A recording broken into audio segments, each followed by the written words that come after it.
प्रेम के बोल। एक गांव में एक मजदूर रहता था जिसका नाम हरिराम था। उसके परिवार में कोई नहीं था। दिन भर अकेला मेहनत में लगा रहता था। दिल का बहुत ही दयालु और कर्मों का भी बहुत अच्छा था। मजदूर था लेकिन उसे उसका भोजन उसके मजदूर के बाद ही मिलता था। आगे पीछे कोई नहीं था, इसलिए वो इस आजीविका से संतुष्ट था। एक बार उसे एक छोटा सा बछड़ा मिल गया। उसने खुशी से उसे पाला और उसकी परवरिश की। उसने सोचा आज तक वह अकेला था, अब वह उसके बछड़े को अपने बेटे के जैसा पालेगा। हरिराम का दिन उसके बछड़े से ही शुरू होता और उस पर ख़त्म होता। वो रात दिन उसकी सेवा करता और उसी से अपना मन की बात करता। कुछ समय बाद बछड़ा बैल बन गया। उसकी जो सेवा हरिराम ने की थी उसे वो बहुत ही सुंदर और बलशाली बना गया था। गांव के सभी लोग हरिराम के बैल की ही बात किया करते थे। किसानों के गांव में बैल की भरपार थी, पर हरिराम का बैल उन सबसे अलग था। दूर दूर से लोग उसे देखने आते थे। हर कोई हरिराम के बैल के बारे में बात कर रहा था। हरिराम भी अपने बैल में एक बेटे की तरह ही प्यार करता था। भले खुद भूखा सो जाए, लेकिन उसे हमेशा भरपेट खिलाता था। एक दिन हरिराम के सोपर में शिव का नंदी बैल आया। उसने उससे कहा कि हरिराम, तुम एक निस्वार्थ सेवक हो। तुमने खुद ही तकलीफ छोड़कर अपने बैल की सेवा की, इसलिए मैं तुम्हारे बैल को बोलने की शक्ति दे रहा हूँ। इतना सुनते ही हरिराम जाग गया और अपने बैल के पास गया। उसने बैल को सहलाया और मुस्कुराया कि भला एक बैल बोल कैसे सकता है। सभी अचानक आवाज़ आई, बाबा, अपने आपने मेरा ध्यान एक पुत्र की तरह रखा। मैं आपका आभारी हूँ और आपके लिए कुछ करना चाहता हूँ। यह सुनकर हरिराम घबरा गया। उसने खुद को संभाला और तुरंत ही बैल को गले लगाया। उसी समय वह अपने बैल को नंदी कहकर पुकारने लगा। दिन भर काम करना आता और नंदी से बातें करता रहता।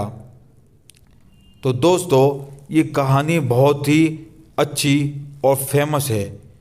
आप लोग इस कहानी को पूरा एंड तक देखें और चैनल को हमारे सब्सक्राइब कर दीजिए और वीडियो को शेयर करना ना भूलें और बेल आइकन भी प्रेस कर दीजिए। चलिए आगे कहानी शुरू करते हैं। गरीबी की मार बहुत थी। नंदी को तो हरिराम भरपेट देता था, लेकिन खुद भूखा सो जाता था। यह बात नंदी को अच्छी नहीं लगी।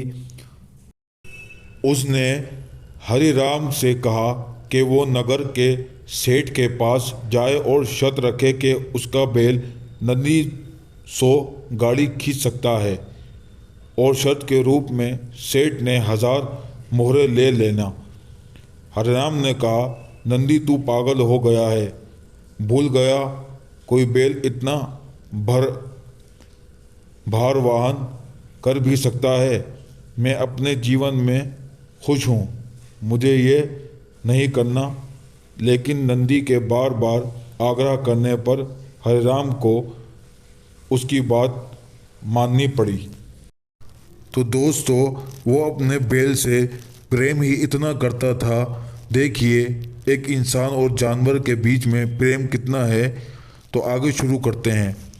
उसको उसकी बात मानना ही पड़ी। एक दिन डरते डरते हरिराम सेठ दीनदयाल के घर पहुंचा। दीनदयाल ने उससे आने का कारण पूछा। तब तक हरिराम ने शर्त के बारे में कहा। सेठ जोर जोर से हंसने लगा और बोला, हरिराम, बैल के साथ साथ रहकर क्या तुम्हारी मति भी बैल जैसी हो गई है। अगर शर्त हार गए तो 1000 मोहर के लिए तुम्हें अपनी झोपड़ी तक बेचनी पड़ेगी। ये सुनकर हरिराम और अधिक डर गया, लेकिन मुंह से निकली बात पर सुनकर भी नहीं कह सकता था। तो दोस्तों देख रहे हैं आप, हरिराम ने शर्त लगा ही ली। आखिरकार सेठ से अपनी झोपड़ी उसके पास गिरवी रखने का सोच ही लिया। अब दोस्तों आगे शुरू करते हैं, चलिए। और चैनल को जिसने सब्सक्राइब नहीं किया वो सब्सक्राइब कर दें। शर्त का दिन तय किया गया और सेठ दीनदयाल ने पूरे गांव में ढोल पिटवाकर उस प्रतियोगिता के बारे में गांव वालों को खबर दी और सभी को ये अद्भुत नज़ारा देखने बुलाया। सभी खबर सुनने के बाद हरिराम का मजाक उड़ाने लगे और कहने लगे कि ये शर्त तो हरिराम ही हारेगा। ये सब सुनकर हरिराम को और अधिक डर लगने लगा और उससे नंदी से घृणा होने लगी। वे उससे कोसने लगा और बार बार उसे दोष देता और कहता कि ये कहाँ मैंने इस बैल को पाल लिया, मेरी अच्छी बलि कट रही थी, इसके कारण सर की छत से भी जाऊंगा और लोगों को थू थू होगी वो अलग। अब हरिराम को नदी बिल्कुल भी रास नहीं आ रहा था। ये दिन आ गया जिस दिन प्रतियोगिता होने वाली थी। 100 बाल से भरी गाड़ियों के आगे नदी को जोता गया और गाड़ी पर खुद हरिराम बैठा। सभी गांव वाले ये नज़ारा देख हंस रहे थे और हरिराम को बुरा भला कह रहे थे। हरिराम ने नदी से कहा, देख तेरे कारण मुझे कितना सुनना पड़ रहा है। मैंने तुझे बेटे जैसा पाला था और तूने मुझे सड़क पर लाने का काम किया।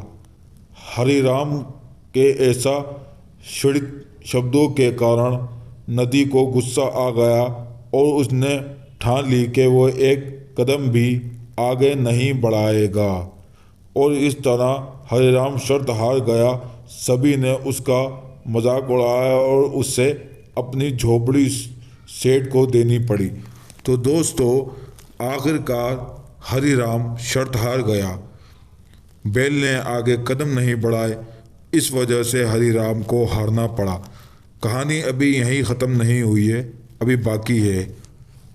हरिराम वहीं करता है और फिर से शर्त के अनुसार 100 गाड़ियाँ तैयार कर उस पर नदी को जोता जाता है और फिर से उस पर हरिराम बैठता है और प्यार से सहलाकर उसे गाड़ियाँ खींचना कहता है।